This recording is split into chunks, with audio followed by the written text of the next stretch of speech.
Saling serang koalisi perubahan versus Fahri Hamzah si pengkhianat Partai Keadilan Sejahtera. Deklarasi tanggal 10 November sudah gagal, Bos. Gara-gara apa, Bang? Gara-gara bandar belum sepakat.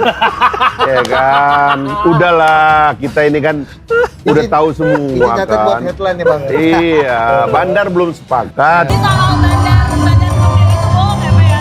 Anda mengerti itu? Udah ada bandar-bandaran lah. Mengusung Anies ini kan harapan. Mengusung Anies ini cerminan keinginan rakyat. Kami tetap buka komunikasi walaupun tetap yang skenario pertama dan paling awal itu Nasdem, Demokrat, PKS.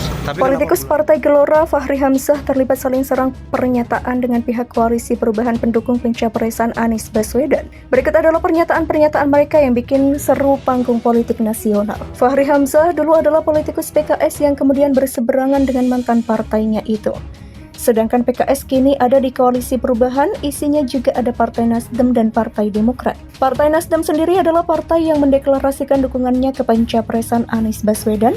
Ribut-ribut awal bermula dari komentar politikus Partai Demokrat Andi Arief yang menuntut konsistensi Nasdem untuk tidak memaksakan cawapres untuk Anies Baswedan. Melihat dinamika internal pendukung Anies tersebut, Fahri Hamzah melayangkan serangan pertamanya ke koalisi perubahan. Padahal nggak jelas sih kita akan mengalami hiruk-pikuk ribut antar calon karena jadwal pemilu baru mulai bulan September sementara calonnya sudah gentayangan di mana-mana.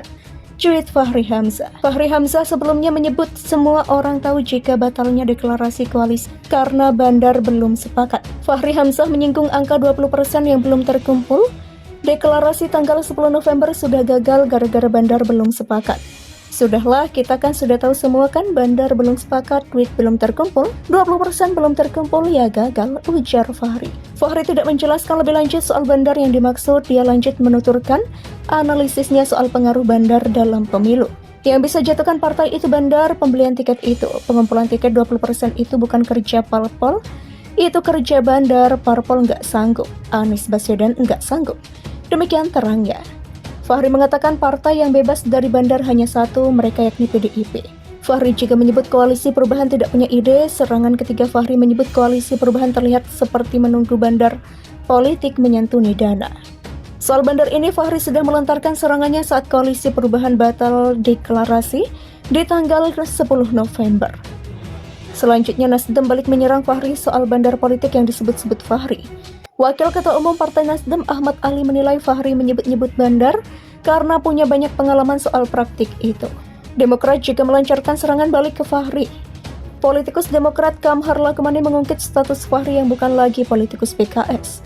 Fahri berkomentar tidak jelas lantaran Fahri tidak tahu, soalnya Fahri tidak di PKS lagi sih. Ikhtiar membangun poros koalisi perubahan terus berkemajuan.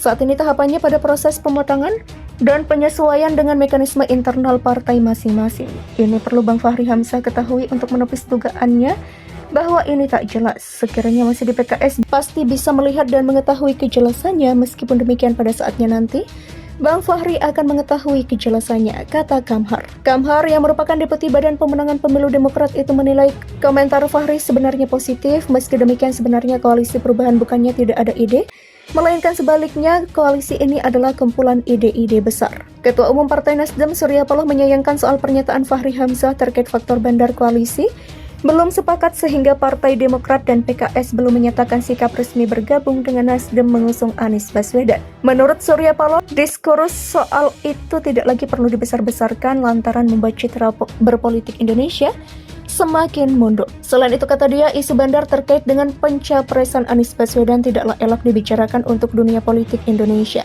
Pihaknya justru membuka diri bagi siapa saja yang ingin menjadi bohir kemenangan Anies Baswedan. Namun dia khawatir dengan adanya bandar tersebut mengontrol seluruh kerja politik.